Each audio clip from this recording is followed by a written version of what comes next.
Hey, beautiful people. So, just answering a few questions that I got on my Instagram stories. So, I asked you guys to ask me anything. You did.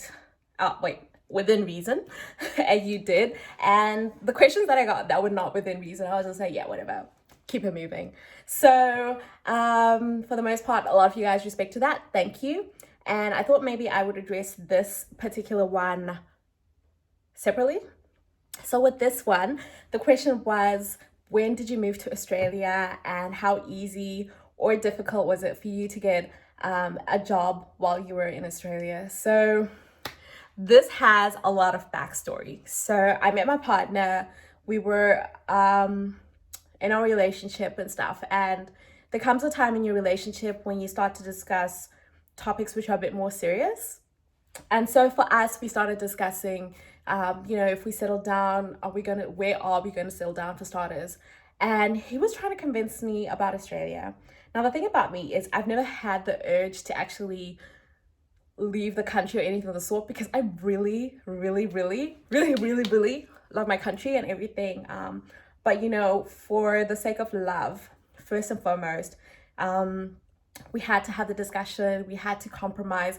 It really didn't matter if we were going to move to Australia, if we were going to be in Zim, if we were going to move to a totally new different country. What mattered is that we were together. And so, we were able to compromise in terms of where we would start our married life, and that was going to be in Australia. A lot of things were compromised with. I will say I did come out on top with this compromise because he worked hard to convince me. And in order to convince me and to get me to compromise, he really put a lot of things on the table. And I was like, you know what? I'm actually walking away a bit better than what I thought I would. So I agreed to do the whole Australia thing and relocate for my partner. And I went through the route of the partner visa purely because we were now married, and out of the options that were there, that was the most logical option that we could use at the time. So we applied for that. At the time, costs are really high. So you're looking at a minimum spend of 10,000 Australian dollars just for the visa process. And there's more costs. It just starts to add up. And of course, if you factor in inflation and yada, yada, it could be even way more at the moment. So, you have to come up with the funds, you have to do the application, and then you have to come up with the supporting documentation. So they want to know that for real, you're married, for real, you're in love, prove you've got a relationship, prove that people actually know about this relationship, prove it's not like I'm getting married to get a visa type thing. And I would say that's the most difficult part of applying for the visa. So that's like a bulk of the work. So we did that, and we also just applied for holidays visa because we had no idea how long the partner visa would take. So I quit my job back home in Zim and I went on holiday to Australia. And I was going to be there, I would say, about 3 months. And then I would come back to Zim and figure out what to do with my life. Even if I didn't find a job, it doesn't matter. But we were going to wait on the partner visa. And while I was here, the visa process got approved and everything.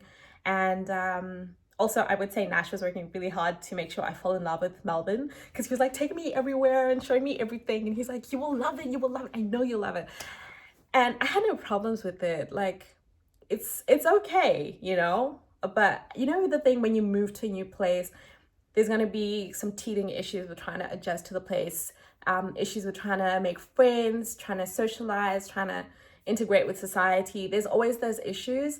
And it does take time. It's not like an overnight thing. But I will say, obviously Nash was like being super helpful about everything. He was introducing me to everyone he knew, hoping maybe I can make a connection with someone, make a friend with someone, So that was the whole process moving here. And I've been in Australia possibly shy of 5 years. I think actually it's 5 years now. I've been in Australia for 5 years, give or take. Anyway, somewhere there, give or take. And I could say I'm pretty comfortable with Australia, I can say that I am picking up on certain things which Aussies do and stuff, but definitely one thing I haven't picked up on is eating Vegemite, because why are we eating Vegemite? Yeah, but for the most part, I think it's been really good. The country in itself is really good. The weather in Melbourne is almost similar to that in Zim. It's just that the winters are a bit more colder and the summers are a bit more hotter. It's not like the perfect, sub-Saharan weather. But in terms of work and in terms of opportunities, the one thing that I will say, in terms of what I studied, is there's a lot of, I don't want to say this in a rude way. I'm trying to, put it in a really good way.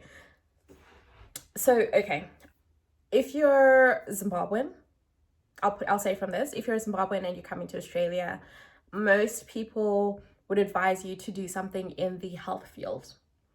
And I would like to believe the main reason why people suggest this is it's easier for you to get your papers, and I guess jobs are much more readily available. So when I came here and I was speaking to people, like the Zimbabwean crowd of people, a lot of people were like, you're gonna have such a difficult time getting a job with what you've studied. Why don't you go back to school and study something in the medical field, or something in the humanities field? And I won't lie, like it was really sitting on my mind, because I was like, oh my God, I just finished my master's. Do I now need to go back to school and do something totally different? And I'm trying to think, is it something that I would like to do? Is it something that I think I can do? But not only that, then you start looking into the, the schools and everything. And being that I'm in Zimbabwean, again, my fees would be international student fees. So I've paid my visa fees to come here. We've just gone through a beautiful wedding. We've just started our life. So this means we're buying furniture, we're buying everything. I'm thinking, is this the right time for me to be, trying to really stretch myself to the end and change my whole career? And so I decided against it. And I was like, I'll give the market a chance and see if anything's going to happen. And that's what I did. I gave the market a chance. We tried applying for jobs and everything. You meet up with the recruiters, you talk to people, and there is a certain reality on the ground. So coming from an African country with the qualifications that I had, with the work experience that I had, the main factor is you don't actually have local market experience. And it's nothing on their part, like there's no fault in their part. It's just that they don't really know what your market is like, what your country's like, if your standards are up to scratch. And so the onus really is on you to try to prove that. So I would say the opportunities are there, but there is a lot riding on you to be able to prove your worth, your brilliance to people. To be able to show them that it doesn't matter which country I come from, which background I come from. What matters is that I am, a quick learner. I'm able to put in the work. I'm able to put in the time. I'm focused. I'm diligent, all of that stuff. And it starts to speak for itself. So the more you move through different roles, and the more they speak to references, a lot of people will be like, she is amazing. She's a hard worker. She's this. And everyone will focus on your good qualities. And with time, you'll notice that no one even mentions that you're from, this little teapot shaped country, or, that you learned in that little T-shaped pot country or anything. But everyone just really, really focuses on what they need to focus on, which is your skill, which is your capability and your ability. And as with any market, it does take time to build up your brand. And I won't even lie, like even in Zim, I had to work hard for people to even, like in my industry, for people to even know that, okay, there's a girl with this name. Okay, we can go to her for this. We can do this, It's not like you just wake up and everyone's just like, yay, everything takes time. And that's just how it is.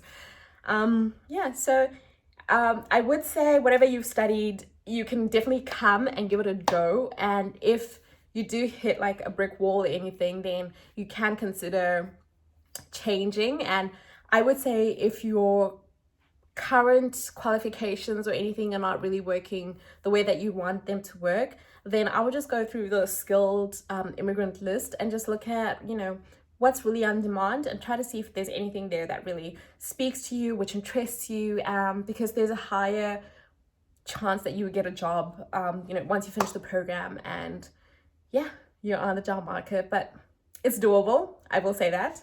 And you just have to work hard. You just have to be like a normal person. I mean, even legit Australians have to work hard to get recognition. So yeah, I hope that helped. So see ya.